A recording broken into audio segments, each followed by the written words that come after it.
અને એમાંય આપણું આ નવું વર્ષ આપણું શાસ્ત્ર જેવું છે. જો આ પોળા બારસથી ચાલુ થાય. પોળા બારસ, પહેલા બારસ, પછી ધનતેરસ, અને પછી કાળી ચૌદશ, પછી દિવાળી, અને પછી નવું વર્ષ. બરાબર. પોળા બારસ નથી શું માગવાનું ભગવાન પાસે, માતાજી પાસે? એ સરસ્વતીની ઉપાસનાનો દિવસ છે કે હે માં અમારી મીઠી વાણી કરજે. જો બારસથી આપણા નવા વર્ષની શરૂઆત આ રીતે થાય કે હે માં અમને વાણી મીઠી આપજે. અને મીઠી વાણી આપ એટલે મીઠું જ બોલવું. હા, આ કોયલ આપણી કાંઈ હગી થાય પણ મીઠું બોલે તો આપણે ગમે ને. આ કોરોનામાં એક ભાઈને મેં પૂછ્યું, મેં કીધું બા કોરોનામાં બધા જે ઓલો લોકડાઉન વિચાર તો હવ ડાયરો ઘેરે જ બેઠો હતો. આપણને જે ઓછી તકલીફ હતી, આપણે જેટલા આપણા જે છે એ આપણને ઓછી તકલીફ, કારણ કે આપણા મોટા ફળિયા, કાંઈ નહીં તો આપણી વાડીઓ, આપણા ફાર્મ હાઉસ આપણે. પણ મને એ થાય જે 10 માળ ઉપર ને 15 માળ ઉપર રહેતા થાય એનું શું થયું છે? 10 બાય 10 ની ઓરડીમાં જે રહેતા હોય હે બિચારા નાના માણસો, એનું રહોડું પલંગ હેઠે પીડ્યું હોય. અને નાના માણસ છોકરા કેટલા હોય? માઇન્ડ 5-7 હોય. એ બધું એક ઓરડીમાં રહ્યું ગયું હંમેશા. તમે કલ્પના કરો. એ તમે બારીમાં ડોકાતા જશે ને આમ. તેમાં મેં એક ભાઈને ફોન કર્યો, મેં કીધું બહાર નીકળો કે નહીં? મને કે માયાભાઈ બહાર નીકળીએ ને તો મોર બોલે, એની કરતા ઘરની કોયલોને ન સાંભળીએ. લે ઘડીકમાં કોયલું થઈ ગયા. બોલો વાત છે સાહેબ, મીઠું બોલવું. કોયલ મીઠું બોલે છે એટલે આપણે ગમે છે. એના શબ્દો સમજાતા નથી, શું કહેવા માંગે એ ખબર નથી આપણને, પણ ગમે છે. આપણે એના શબ્દો જ નથી સમજતા, શું કે દેતી હોય આપણને શું ખબર. આપણે વાડી આંબા હેઠે હોવા જાય અને આંબાની ટૂંક ઉપર બેઠી બેઠી એમ કહેવાય કોયલ ટંકા કરતી હોય, અને આપણે અહીંયા ખાટલો નાખી અને જે જમાવીએ તો કહેતી હોય કે અહીંયા મીર્યો, અહીંયા મીર્યો. સમજાતું નથી છતાં ગમે. વાત સાંભળજો, મારે જે હેતુ જે વાત કરું, મને હું દાંત કઢાવવા જ આવ્યો છું. પણ એક પણ હાસ્ય એવું નહીં હોય કે વિટામિન વગરનું હોય. કેવલ હા નહીં હોય. બાકી તો એકલો જ હાસ્ય કરવું હોય તો ઓલી કલબુય નથી હાલતી. એમાં હમું થાય એટેક આવે ડોહા. નહીં, હળવા ફૂલથી હસી લ્યો. મારો 3 જ જાતનો પ્રોગ્રામ છે સાહેબ. મારો પ્રોગ્રામનો 3 જ વિષય: હસો, બીજાને હસાવો, અને અમુક વાતને હસી કાઢો. જીવનમાં 3 મુદ્દા આવી જાય: કાં હસો, કાં બીજાને હસાવો, અને અમુકની વાત હાંસી કાઢવાની. હા, હું કંઈક ખીજાય તો હાંસી કાઢવાનું. પણ અમુક તો હા હું એવા છે. ઓહો,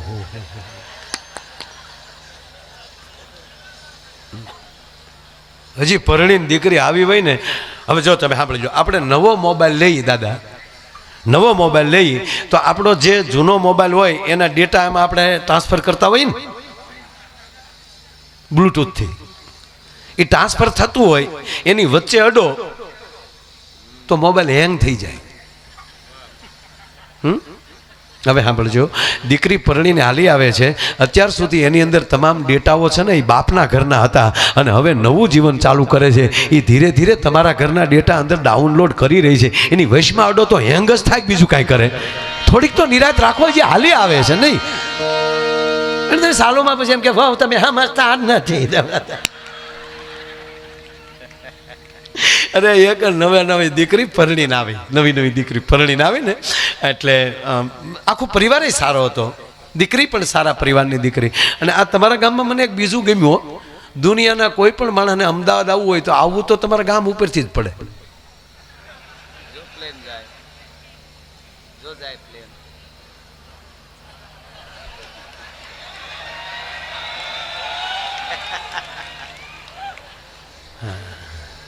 એ બારીઓમાંથી જોતા હશે. Bye bye. વાત ચાલુ. હજી તમે સાંભળો, અમે એક રાજભાઈએ જે પ્રોગ્રામ ચાલુ કર્યો જ નથી, હજી તમે ટેસ્ટિંગ કરીએ છીએ. કોઈ પણ જો ડોક્ટરે એને કોઈ પણ ટ્રીટમેન્ટ ચાલુ કરે ને તે પહેલાં એ બધા રિપોર્ટ કરે. એ હજી રિપોર્ટિંગ ચાલે છે, પણ થઈ ગયું. હવે મને ખબર છે તમને શું જોવે છે. મૂળી વાત, નવી દીકરી હજી પરણીને આવેલી. ઓલો છોકરો ક્યાં જાય? હું તો ખરેખર આ છોકરાઓને જોઉં ને નાના નાના બાળકોને તો હું રાજી બહુ થાવ કે કેવા ટાઈમે જૈનમાં ભાગશાળી તો જુઓ. આ વડીલોને પૂછો, અમે અવડા હતા, ભેળા થવા કપડાં મરી ગયા, ખાખી સડીઓ પહેરી પહેરી. ઓહો, નાતું તું કોણ સોમાં તો અમને નવરાવતા હો. અરે હકીકત રાજભા, ત્યાં રમવા ગયા હોય, પીડ્યા હોય, ચોલાણા હોય, લાગ્યું હોય તો ઘરે થોડું કહેવાય. ઘરે જો બાપાને ખબર પડી તો ઉલટા નાખે બે, ક્યાં રખડવા ગયું તું. હમ તું જ્યાં સુધી સારું ન થાય ને ત્યાં ત્રાહું હાલવું પડે આમાં. અને અત્યારે તો છોકરો જે પડી ગયો હોય ને ત્યાં આખો ઘર ચીકું જો પડી ગયું માલું ચીકું ચીકું જો. અને 15 મહિનાનો થાય તો ગુગુ હાલતો હોય. ઓલો તો 8 મહિને ઠેકતો થઈ જાય, ચોથા મહિને બેહતો થઈ જાય. પરાણે નો બેહાડતા ને ટસી ગયા હતા. એટલે નવી દીકરી ટૂંકમાં પરણીને આવી એટલે ઘર સારું હતું. એટલે પણ 2-3 દિવસ થઈ ગયા એટલે દીકરીને એમ થયું કે મારે ધીરે ધીરે ઘરનું કામ હવે સંભાળવું જોવે. મારે 3 દિવસ થઈ ગયા, હવે મારે ઘરનું કામ થોડું લેવું જોવે. એટલે શરૂઆત કરી રસોડાથી. રસોડામાં નણંદ રોટલા કરતા હતા. ત્યાં જ ભાભીએ કીધું કે નણંદબા ઊભા થઈ જાઓ. કે કેમ? મને રોટલા કરવા ગયો, રસોઈ હું કરીશ. નણંદબાઈ સારા હતા, એણે કીધું કે નાના ભાભી હમણાં તમે હરો ફરો, હજી તમારા હાથની મહેંદી નથી સુકાણી, પછી તમારે જ કરવાનું છે ને. હું કાલ પરણીને વહી જાય, આખા ઘરનું કામ તો તમારે જ કરવાનું, પણ તમે હજી 2-3 દી હરો ફરો, હું રોટલા કરું છું. તો હામું વિવેક છે ને તા તો, પણ ભાભી થોડાક દોઢા. નહીં નણંદબા ઊભા થઈ જાઓ, ઊભા ન થાવ તો તમારા ભાઈના સોગન છે. લે એટલે નણંદે કીધું તો આવો મરો, પધારો. ભાભી મળ્યા રોટલા કરવા. જો તમે તમામ રસોઈ ચોપડીમાં વાંચીને શીખી શકો, ટીવીમાં જોઈને શીખી શકો, પણ 2 રસોઈ એવી છે એ ચોપડીમાં વાંચવાથી ન શીખી શકાય, ટીવીમાં જોવાથી ન શીખી શકાય. એક લાપસી અને બીજો રોટલો. એ તો જેની માને આવડતું હોય ને એની જ દીકરીને આવડે, એમાં બીજું ન આવે સાહેબ. તમારે જ્યાં લખો હોય ત્યાં લખી લેજો. હા, રોટલા આવડતા હોય ને તો એવી ભાજવું પડે. રાજસ્થાનના શિલ્પકારની તાકાત નથી કે એવી ભાજવું પડે અને ત્રાંબાના પતરા જેવો માથે પડ્યો થઈ જાય, નકર ભમરા પડે. અને લાપસી હો, મા ઉમિયાની કૃપા હોય એ માવુને એવી લાપસી આવડે કે આમ ફૂંક મારો તો કણકણ ઉડી જાય, નકર લાપસીનું આખું કુટુંબ ભેગું રહે. અને અમારે તો હિતેશ દાદા, અમારે તો રોજ બહાર જ જમવાનું ને. અમારા કલાકારોને તો રોજ જ્યાં પ્રોગ્રામ હોય ત્યાં નીકળી જવાનું. એનો અમારો એક દાખલો દઈ દઉં જો ને, અમે શું કામ બાકી રહી. 2 ભાઈઓ એના પપ્પાના હરાત નાખતા હતા, કાક કરીને ખીરના કોળિયા નાખતા હતા. કાગડો આવ્યો પણ કાગડો ધ્રુજ્યો બહુ. મકાનના નળિયા મળ્યા ખખડવાઓ. એટલો કાગડો ધ્રુજવા મળ્યો એટલે મોટા ભાઈ નાના ભાઈને કીધું કે ભાઈ હા બાપા ખાહે નહીં, બાપા જમવાના નથી. તો ઓલા ભાઈએ કીધું કે ના ભાઈ એ તો મને ખબર છે, બાપા ખાહે નહીં, કારણ કે એને ઘરનું ભાવ્યું જ નથી. રોજ તારા બાપે પ્રોગ્રામ જ કર્યા. હાવ તાકે ભલે પણ ખાય નહીં, ભલે જમે નહીં, પણ પપ્પા એટલા બધા ધ્રુજે કેમ? તાકે બાને ફાળી ગયો ફળિયામાં. કાગડા છે પછી ભાળી જાય ત્યારે ધણેલાટીઓ છૂટક્યું છે તો એ કેવા લાડ લડાવ્યા છે કયો. એટલે દીકરીએ ટૂંકમાં અમે વાત કરી, વચ્ચે વાત કરી, અમે એક જગ્યાએ જમવા બેઠા, તો એ બેને કંઈક પીરસ્યું, લબ થાળીમાં પડ્યું. હું હતું એમને ખબર ન પડી. બોલો, તમારા મગન ઉતાવળો ઉંમર પ્રમાણે એણે આમ થાળીમાં હાથ નાખ્યો, પણ થાળીને ઓલી લાળ થયું, આમ હારો હાર થાળી આવી. એટલે એક આછે થાળી પકડી, પછી થાળીના કોરે આવીને બધું કાપ્યું. પછી તો બીજું હતું શાક રોટલા ને એવું અમે જમ્યા. એ ત્રીજી વાર એ બેન પીરસવા આવ્યા ત્યારે બોલ્યા લાપસી આપું. ત્યારે ખબર પડી આ લાપસી હતી, આવી લાળાળી લાપસી. એટલે ત્રીજી વાર નીકળ્યા, કીધું કે લાપસી જોવે છે કોઈને લાપસી? તા મગનભાઈ બોલ્યો કે મને આપો. અરે મેં મગના મરી જાઓ, આ ન ખવાય, મગન સગન થઈ જાય. મને કે ખાવી ક્યાં, હું તો હાંડિયો બનાવું, ડોકમાં ઘટે. ભાઈ એ હકીકત છે, અમુકના તો રમકડા જ બનાવવાના હોય. એટલે આ ભાભી રોટલા કરતા હતા. એ ભાભી રોટલા કરતા હતા, જેવો રોટલો તૈયાર થઈ જાય એટલે નણંદ રોટલો બહાર લઈ જાય. 12 રોટલા બહાર લઈ ગયા, 12 રોટલા ગયા. 13મા લોટનો પીંડો હાથમાં હતો. ભાભીને પરસ્યો વળી ગયો કે આ ધંધો ન કર્યો તો સારું હતું. 13મો રોટલો લેવા માટે નણંદ આવ્યા ત્યારે ધીમેક દિન ભાભીએ પૂછ્યું કે નણંદબા બહાર મહેમાન કેટલું જમે? કે મહેમાન કોઈ નથી ભાભી, મહેમાન તો 2 જ છાવ્યા ગયા. તાકે તો જમે કેટલા? આખું ઘર એકારે જમવા બેસી ગયું? કે ના, હજી તો આખું ઘર બાકી છે. તાકે તો જમે કેટલા? તાકે હું એટલે તમને કહેતી હતી ભાભી હમણાં હરો ફરો અને ઘરને પેલા ઘરના સભ્યોને જોવો. કે પણ એ તો વાત સાચી, પણ આ જમે કેટલા? કે એકલો. કે પણ નણંદબા તમે 12 રોટલા લઈ ગયા. તાકી 18 તો તારો ડોહો આડો પડે, હજી ખાહે. કે આ હજી ખાહે તો 18 ઉલાળનારો છે કોણ? તાકે બીજો કોઈ નહીં, તને પરલીને આવ્યો ને મારો ભાઈ લાધો. તાવલી લોટનો પીંડો કાથરટમાં નાખીને કે તારો ભાઈ લાધો, આજથી મારો ભાઈ લાધો. ડેલીએથી આવીને દિવાલ કૂદીને ગઈ અને પાછી નણંદને કહેતી કે તારા ભાઈને કહેજે ખોરાક ઘટાડે ને કે તારી માં બીજી આવે ઈ આ જાહે. પણ સાહેબ મારો કહેવાનો અર્થ, જ્યાં આવા યજ્ઞો થતા હોય અને આવા રૂડા કાર્યો થતા હોય અને એની અંદર જેથી કોઈ પણ માણસ પોતાનું દાન આપતો હોય ને, શ્રી સૂક્તનો પાઠ પૂરો થાય ને ભગવતીના કોકની યજ્ઞમાં, અને યુવાનો ખાસ કહું તમને ફરીવાર કહું કે ગીતાને આખા તો ન વાંચે કો, પણ 12મો અધ્યાય વાંચજો. યજ્ઞ શું કહેવાય એટલું નહીં. ભગવાન રામ વનમાં ગયા ને અને ભરત નહીં, પાછી છેલ્લે જ્યારે મળવા ગયા પાછા, બાપુ આ પ્રસંગ મને બહુ ગમે છે. જ્યારે ભરત મળવા જાય છે અને રામ અને ભરતનું જ્યારે મિલન થાય, બેસાડે છે ભરતને. આવ ભરત, બેસો ભાઈ.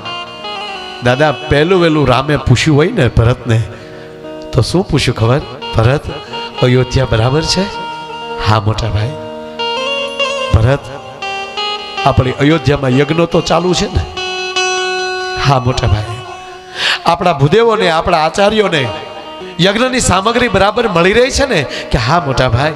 એના માટે મેં ખાસ માણસો રાખ્યા છે કે એ તમામ યજ્ઞશાળાઓએ, તમામ આશ્રમોએ પૂરેપૂરી સામગ્રી પહોંચાડે. ધન્ય છે ભરત. હવે રામ બોલ્યા કે સાંભળી લે ભરત, જ્યાં સુધી અયોધ્યામાં યજ્ઞ ચાલુ હશે ને ત્યારે દુશ્મનોની તાકાત નથી કે અયોધ્યાને સામું કોઈ જોઈ શકે. તો કહેવા ગયો સાહેબ, જ્યાં સુધી ભારતમાં આવા યજ્ઞો ચાલુ છે ને એ પરદેશના બાપની તાકાત નથી કે હિન્દુસ્તાનનો વાળ વાંકો કરી શકે. આ દેશ રાષ્ટ્રગુરુ ક્યારે બને કે ગામો ગામ આવા યજ્ઞો થાય, ગામે ગામ સનાતનતા વધતી જાય અને 18 વરણ એક બનતો જાય, સનાતની બને, આર્ય બને, ભારતીય બને અને ધર્મ માટે જુસ્સો રાખે. જે યુવાનો હું તમે જે મોટરસાઇકલ ઉપર દાજો કાઢીએ છીએ અથવા તો કોકને મોબાઈલમાં અડાવડા દેવામાં ઉર્જા બગાડીએ છીએ, એ ઉર્જા કેન્સલ કરી અને પોતાના ધર્મ માટે, પોતાના રાષ્ટ્ર માટે અને પોતાના મિત્ર માટે જેથી એકતા લાવવા મળશે ને, તેથી અહીંયા એવી ઉર્જા પેદા થશે કે આ માં ઉમિયા છે ને કાયમ મારા તમારા માટે ખમકારા કરતા રહેશે. ભલા માણસ, આ જે વસ્તુ જે થાય આ મહત્વની છે. મેં પેલા કીધું ને કે ભગવાન શિવને ઉમા શબ્દ જ બહુ ગમતો. માં પાર્વતી એમ કહે છે કે હે પ્રભુ, ભગવાનનું સ્મરણ કરવાથી શું થાય? અને ત્યારે મહાદેવ કહે એ ઉમા કહું મેં અનુભવ અપના,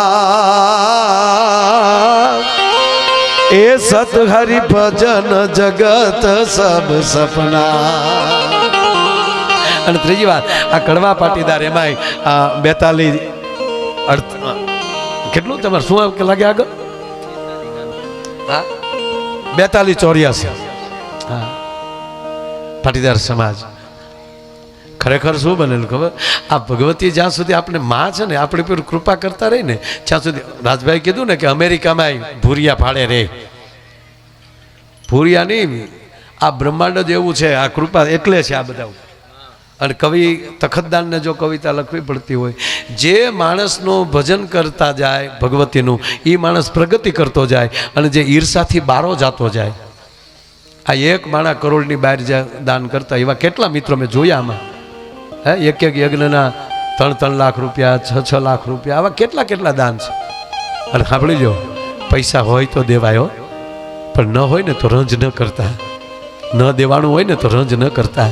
અહીંયા સેવા આપશો ને તો એમાં ઉમિયા તમારી ઉપર એટલી ને એટલી કૃપા કરશે. ભલા માણા અહીંયા કોઈને પાણી પાઈ દઈએ, અહીંયા અરે કહેવા ગયો ભગવાન યજ્ઞનું મહત્વ કેટલું કે જ્યારે ધર્મરાજ યુધિષ્ઠિર અને અર્જુન જેથી કૃષ્ણ પાસે આવે છે, નારાયણ હા મોટા ભાઈ આજ અમે એક સંકલ્પ કર્યો છે. શેનો સંકલ્પ? આમ તો પાંડવો સંકલ્પ કર્યો એમ કે ને એટલે કૃષ્ણને ધાસકો પડતો, પાછું કંઈક નવું નથી લાવ્યા ને એમ. મોટા ભાઈ તમે શેનો સંકલ્પ કર્યો? તાકે અમે સંકલ્પ એ કર્યો પાંચે ભાઈઓ એની મા કુંતાએ અમારે વિષ્ણુ યાગ કરવો છે, અમારે યજ્ઞ કરવો છે. અને કૃષ્ણને જે પોરહના પલ્લા ચડ્યા કે ધન્ય છે તમને, નકર ખુદ નારાયણ હારે હોય પછી યજ્ઞની શું જરૂર? વિશ્વામિત્રે જ્યારે ભગવાન રામને સાથે લઈ ગયા, તમે લવકુશના સંતાનો છે એટલે વાત કરું છું સાહેબ, ભગવાન રામને વિશ્વામિત્ર જ્યારે હારે લઈ ગયા અને જ્યારે સુબાહુનો વધ કર્યો, જે અર્થ માટે યજ્ઞ કરી રહ્યા હતા ભગવાન માટે, અને જે ભગવાનની ઓળખાણ થઈ ગઈ વિશ્વામિત્રને કે જેના માટે યજ્ઞ કરીએ છીએ એ તો આપણે હવે મળી ગયા છે, હવે યજ્ઞની શું જરૂર? અને તેથી ભગવાન રામ બોલ્યા છે, ગુરુજી મારા માટે નહીં જગત માટે યજ્ઞ જરૂરી છે, જગત માટે યજ્ઞ કરો. અને આજ ભગવાન કૃષ્ણએ કીધું કે બરોબર તમને સારો વિચાર આવ્યો છે. અને ત્યારે ધર્મરાજ યુધિષ્ઠિર બોલ્યા કે કૃષ્ણ તમે આમાં અમને શું મદદ કરશો? અને તેથી કૃષ્ણ બોલ્યા છે, અર્જુન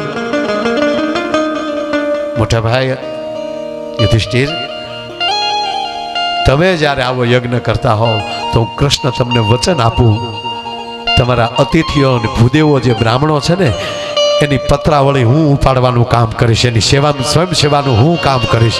સાહેબ બ્રાહ્મણ જમેલા પાત્રને તમે લઈ લ્યો અને બ્રાહ્મણ જમેલા અથવા અતિથિ જમેલાના પાત્રને લઈ અને તમે ધોઈ નાખો, તમારી નવગ્રહની પીડા મટી જાય છે. તમારે જ્યાં લખો ત્યાં લખી લેજો. અહીંયા તો નવગ્રહની સ્થાપના, પુત્ર પ્રાપ્તિની અહીંયા યજ્ઞ છે, પુત્ર કામાષ્ટિ યજ્ઞ. હકીકત કહું શ્રદ્ધાથી જેને સંતાન ન હોય એ આ 3 દીમાં એક પ્રદક્ષિણા કરી અને માગી લેજો, અને જે માગો શ્રદ્ધાથી અને એક વ્રત લઈ લેજો કે આ કાર્ય થઈ જાય ત્યાં સુધી હે માં ઉમિયા, હે ભગવતી હું આ કાર્ય આ વ્રત રાખીશ, અને તમારું કાર્ય સિદ્ધ ન થાય તો માયો આયર ગાવાનું બંધ કરી દે. ભલા માળા મને ભરોસો છે સર.